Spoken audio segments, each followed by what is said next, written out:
Hi class, this is Professor Harmony Kim. This week you will study Western and Buddhist philosophical perspective of free will. Let's think about the free will and identify several arguments that challenges the belief in free will. In Western philosophy, the free will skeptic poses a dilemma to the optimist about free will with this argument. One of our argument is, if choices are determined consequence of a prior condition, then choices are up to us. But if choices are random, then they are not under our control and thus are not up to us. Either way, in other words, determinism or indeterminism, choices are not up to us. Another argument is, if our choices were sufficiently manipulated without our knowledge, they would be unfree. And thus, if determinism was true, we would be not free. Regardless of whether determinism or indeterminism is true, choices are necessarily a function of the mental state that one is at the moment of a choice. But our mental states are always influenced by prior conditions, so we can never be ultimately responsible for our choices. Therefore, free will is impossible. We think that we have a free will. What do we think it means to have a free will? We believe the following. We can do as we please spontaneously, choose to do as we please, or deliberate to figure out what we wish to do, and we can do so accordingly. Our choices and actions originate in our minds in ways that are voluntary or up to us. What we choose to do and what we actually do are things that we are ultimately responsible for bringing about. Deliberating, deciding, and making unintentional efforts to bring about the action that explain the occurrence of our action. These sort of mental activities are causally effective in bringing about our actions in the way that we imagine they do. Are these intuitions true? How did we come to suspect they might not be true? The first explicit mention of free will in Western philosophy was the claim by St. Augustine as follows. St. Augustine claimed that we possess a faculty of will that is free in order to take the blame for evil off God and place it onto us. God gave us free will, which is good, but we misuse it, causing evil. Then the two free will problems immediately arise. First, how can we have free will if God is omniscient? Another problem is, how can God be omnipotent if our wills freely bring about state of affairs in God's world? Therefore, either God is omnipotent and we lack free will, or we have free will and God is not omnipotent. The scientific revolution brought the ideas about the operation of nature in the Western philosophical community. Modern science suggests that all macro-level natural phenomena are deterministic. In other words, causally necessitated by law and prior conditions. However, quantum science suggests that micro-level phenomena, quantum phenomena, are indeterministic. In other words, we cannot know what determines them. Also, there really is nothing that determines quantum phenomena. This poses the more recent problem for free will because it suggests that if choices could even be amenable to quantum influences, they would be purely random, in which case they cannot be controlled and thus are unfree. The argument goes something like this. First, either determinism is true or indeterminism is true. Another argument is if determinism is true, then there are no alternative, in which case we cannot do other than what we are determined to do. Therefore, there is no free will. Another argument is if indeterminism is true, then choices are utterly random, in which case they are not really under our control or up to us, and thus there is no free will. Therefore, either way, there is no free will. Let's examine premise 2, which asserted that determinism precludes the possibility of free will. Let's look at the determinism and free will problem. According to the thesis of determinism, all events are causally necessitated by previous conditions and events in accordance with universal laws of nature. Whatever happens is determined in such a way that it is the only physically possible outcome of all the causal conditions that precede and shape it. In other words, every event is the one and only possible consequences of all the events that have preceded it, given the law of nature. This deterministic view is to imagine a being like God who could hypothetically rewind cosmic history, like rewinding a DVD, to the start and replay it infinitely many times, leading to exactly the same event choices each time. Free will seems to be the ability to either do or not do whatever it is we are deliberating about doing X or doing not X. If determinism is true, it seems the impression that we have the ability to do either of two alternatives, such as doing X or doing not X, seems false. Only one of the two alternatives was ever really physically possible. Philosophers who support indeterminism claim that we have free will, so determinism must be false. Indeterminism must be true, and not every event is causally necessitated by prior event in accordance with laws of nature.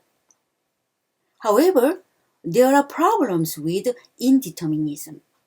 If choices are random, then they are not really under our control or up to us in a way that we can be considered to author them.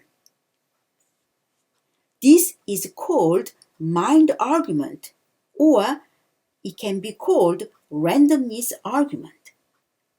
The argument can be expressed in a way that surely one is not the author of the decision in scenario B. There is no principled difference between scenario A and B. Therefore, surely one is not the author of the decision in scenario A. According to Kane, the will of the agent is what makes the decision. So it is the agent herself who has caused or brought about the decision, not some random quantum fluctuation. Whether determinism is true or indeterminism is true, there is no free will. Either choices are lawfully necessitated consequences of ancient causal conditions or they are purely random. But in either case, they are not under our control. We do not author them, and they are not up to us. Therefore, we are not free. Whether determinism or indeterminism is true, and regardless of whether either of them is, we do not have the sort of free will that would be required to be appropriately considered as morally responsible for our choices and actions. Neuroscience shows that consciousness is causally important and there is no such a thing as mental to bodily causation whatsoever, much less free will. Others argue that neuroscience suggests that there is no such a thing as a self, no homunculus or ghost in the machine of the mind, no executive controller, or more strongly that consciousness is an illusion altogether, that the mind is just a shadow of the brain. All these views may be called free will skepticism. Free will skepticism appears to be increasingly dominating the philosophical literature to the West, and many have moved to exploring the consequences of not believing in free will. So, in the Western perspective, humans do not have a sort of free will. What about free will from the Buddhist perspective? The philosopher named Hume in the modern West claimed that when he looks within, all he sees are momentary impressions, thought, sensations, feelings, and perceptions, but no enduring impression that remains unchanged throughout the changing series that could unite them in the contemporary period. So the Hume see the phenomena as a momentary snapshot, and this very brief moment of a snapshot unite them to form phenomena. The Buddha first claimed that the self-illusion is the primary confusion at the root of all our suffering, the eradication of which illusion constitute nirvana or enlightenment. If there is no agent, no self in Buddhism, there cannot be any autonomous agent or self, implying free will in Buddhism. In other words, if there is no self, then there will be no free will in Buddhism. I mentioned that there is no self in Buddhism, then there cannot be any free will in Buddhism. But we need to interpret this statement carefully. If there were no red apples, that would not imply that nothing is red. The idea that there is no real self might imply that there is no real speaker, but not that there is no real speech. Is it possible to have free action or free agency without an agent? Some Buddhist philosophers think, yes, it's possible.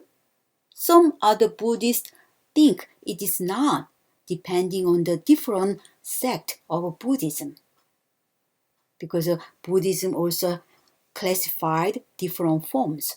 So depending on which Buddhist school, some Buddhist school support free action or free agency without an agent. The Buddha himself spoke in a way strongly suggesting that the Buddha believed in some form of free will. The Buddha not only explicitly rejected some of the opposite of free will, but also the Buddha ridiculed these fatalistic ideas. The Buddha seems to have rejected challenges to free will from divine will, the fatalism, determinism, and indeterminism. The Buddha and subsequent Buddhist philosophers create karmic causation in a highly nuanced way throughout history of Buddhism. So when we think about free will in Buddhist perspective, we cannot rule out the karmic action. Indeed, the first wave of contemporary Buddhist philosophers to examine the Buddhist understanding of free will revolved their discussion around their understanding of karma. Kalupana, who is Buddhist scholar, interpret both karmic causation and agency in ways that resist purely deterministic and purely indeterministic analysis. The Buddha significantly endorsed cetana, volition. Cetana is in Pali for the meaning of a volition. So cetana is karma action, karmic action, and volition and actions are voluntary. It cannot be purely deterministic because if it were, liberation would be impossible. Also, it cannot be purely indeterministic because if it were, liberation could not be brought about the right causal condition that lead to it. Some Buddhist philosophers discuss free will by relying on the Buddhist two-truth distinction between ultimate reality level and conventional reality level discourses. In other words, the Buddhism understands the reality, and there are two categories of reality.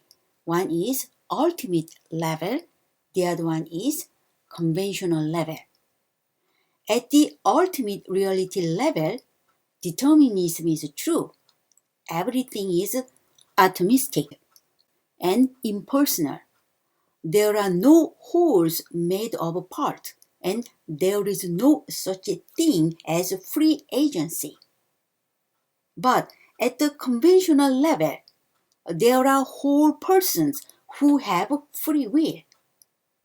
So in Buddhism, at the conventional level, free will can be accepted. At the ultimate reality level, the free will cannot be accepted. There's Buddhist literature named Milinda Pangha. Milinda Pangha is made up of the dialogue between the Buddhist monk Nagasena and the Bactrian king Milinda.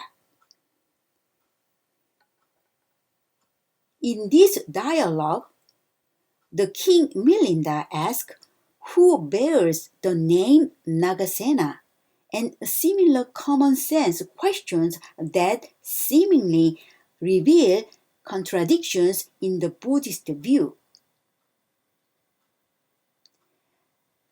The Buddhist monk Nagasena asks in turn to the king Milinda, whether Melinda's chariot exists in addition to, independent of, or identical with its part, their configuration, or both, to which Melinda admits the term chariot.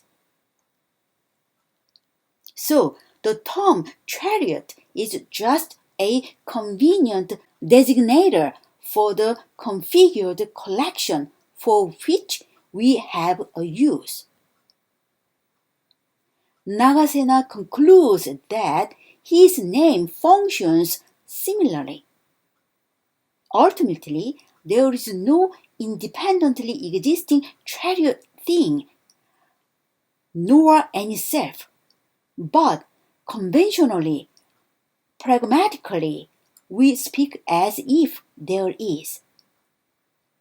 It is an as if view of free will, not a substantive view. Buddhist philosophers accept the ultimate metaphysical unreality of a self, but argues that the individual has enough self-reflective volitional ability to constitute a legitimate form of causal self-regulative control to ground the sort of practical free will necessary to progress along the Buddhist path to liberation.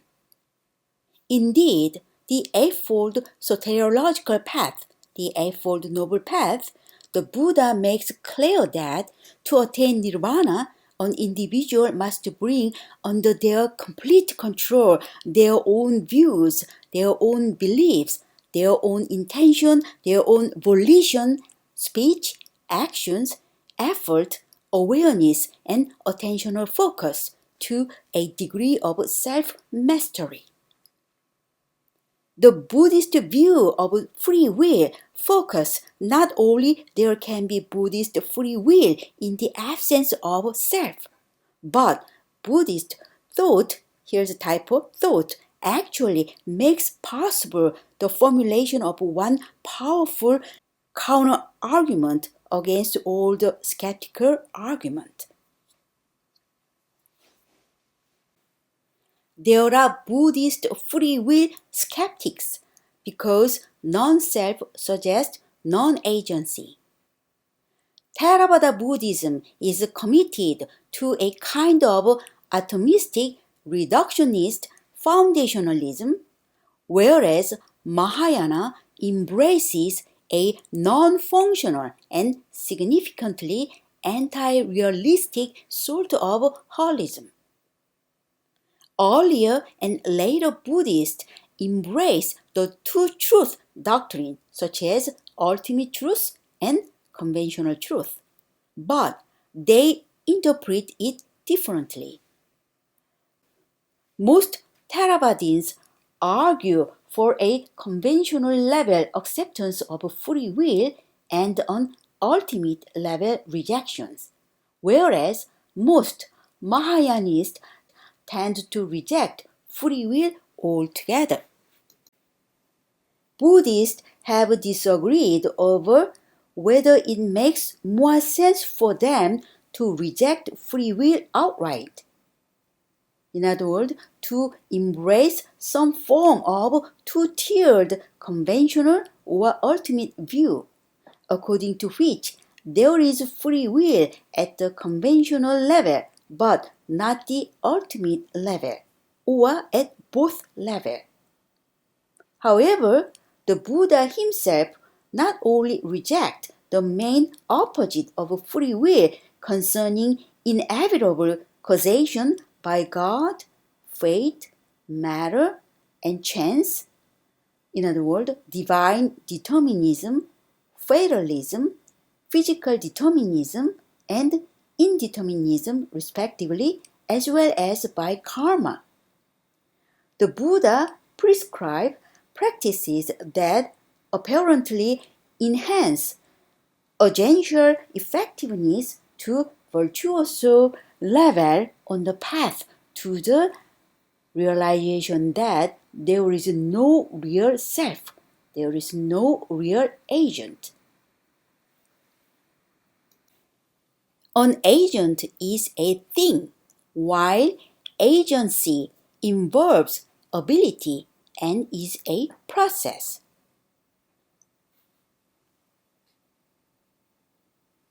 One of the fundamental insights of the Buddha's enlightenment is that everything is impermanent, in constant flux. All processes, not things. Nothing lasts long enough to count as an agent or thing. I mentioned in the previous slide, there is no real self might imply that there is no real speaker, but not that there is no real speech. Speech does not happen without volition. Speech alone involves agency. The Buddha spoke rather intentionally and quite masterfully. How to explicate agentless agency is a task for another time, but surely the Buddha spoke. Otherwise, there would be no Buddhism. Let's solve the quiz question. First, determinism admits free will, whereas indeterminism does not admit free will. Is this statement true or false? You can find the answer from the previous slide. So this time I'm giving true or false question. So if you think this statement is correct, you can write down A. If this statement is wrong, then you can choose B as a correct answer. Second question. Most Mahayanists reject free will. How Mahayana followers have a different opinion from Theravadins in terms of free will. I provided this information close to the end of a lecture video, so you can find the answer from the video. The last question, in Milindapanha, the term chariot is just a convenient designator for the configured collection for which we have a use. Do you think this statement is true? Then your answer should be A, otherwise your answer will be B. Also, I provided this information in the lecture video. Another thing is, I really strongly encourage students to read Milindapanha. It is one of excellent Buddhist literature. The format of this book is composed of Q&A, like a dialogue. So, the King Milinda asked many questions to the Bhikkhu Nagasena. For example, what is chariot? What is your name really meaning? Does your name refers to yourself? Or asking about time, how comprehend the time? The answer provided by Bhikkhu Nagasena really open to see the phenomena in different angle. So I strongly encourage students to read this book, and this book is not lengthy. It's not a long book, so you might not feel bored. The Bhikkhu Nagasena's answer is so wise and provide the underlying way or Buddhist point of view to look at the phenomena. As you've done weekly base, you need to submit the answer of 3 quiz to my email address. Please write down the date, November 15 assignment in the subject title. And please do not attach extra file. Just write down 3 answers of quiz question in the main text body of email. And also you need to start to write down your last name, comma, followed by first name. And the due of this assignment is November 21st. Sunday midnight. This is the end of the lecture video.